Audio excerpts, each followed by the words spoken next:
আসসালামু আলাইকুম, সবাই কেমন আছেন? আজকে আমাদের খানা বানানোর সিস্টেমটা দেখেন। আজকে আমি মার্কেটে গেছিলাম, মার্কেট থেকে নিয়ে আসছিলাম ১ প্যাকেট খাসির গোশের হাড্ডি। খাসির গোশের হাড্ডি নিয়ে আসছিলাম ১ প্যাকেট। সেই হাড্ডি দিয়ে আজকে বললাম সোয়াবিন দিয়ে বানাই। এপাশে কদু আর সোয়াবিন আর ডাল। আর এপাশে শুধু সোয়াবিন আর খাসির গোশের হাড্ডি। তা সবাই বলতেছে বানান, আজকে কী করবো? এখন বানাচ্ছিলাম। এপাশে পানি গরম দিছি, পানি গরম হচ্ছে। এপাশে বানানো চলতেছে আসলে। বানাই শেষ-টেস কইরে তারপরে কি করতে হবে দেখতে থাকেন যে কি করতে থাকি আজকে। দিনটা কিভাবে যাচ্ছে আসলে।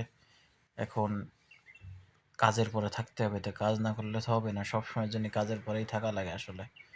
কাজ করতেইছি করেই যাচ্ছি, এভাবেই রান্না-বান্না। এর নাম প্রবাস। প্রবাসী জীবনটাই বড় কঠিন জীবন আসলে।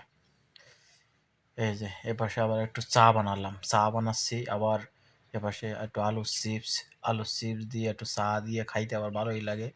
তো এপাশে করলাম যে একটু চা আর একটু আলুর চিপস বানাই। এগুলো একটু খাইয়ে একটু এই যে ডিম সিদ্ধ করেছি আবার, তাই দিয়ে একটু খালাম। ভালোই লাগে আসলে। বিভিন্ন আইটেম বিদেশ থাকলে আসলে কত কিছুই করা লাগে, আপনারা তো বোঝেন। এটা শেষ করলাম। করার পরে এবার আমার এক বন্ধু হোটেলে গেল। হোটেলে যাওয়ার পরে দেখেন সে বন্ধু আবার পিজা খাচ্ছে, পিজা। তো বন্ধুরে বললাম যে পিজা খাচ্ছ তুমি যখন, তাহলে একটা ভিডিও করো, সমস্যা কি, একটু ভিডিও করো পিজা খাচ্ছ। তো ভিডিও করছে যে ঠিক আছে তাহলে করি ভিডিও। তো সে পিজা খাচ্ছে, একটা পিজা বানাইছে, বানায় এখানে খাচ্ছে আর ভিডিও করতেছে আসলে।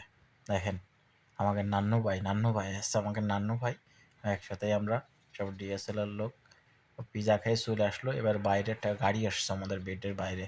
গাড়িটার ময়লা, গাড়িটা আমার ভীষণ পছন্দ হয়েছে, গাড়িটার ভিডিও করছিলাম আসলে।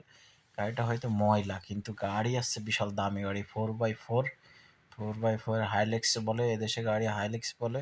কিন্তু গাড়িটা আসলে সেই গাড়ি আসলে। তাই আপনাদের দেখালাম। ভালো থাকবেন সবাই।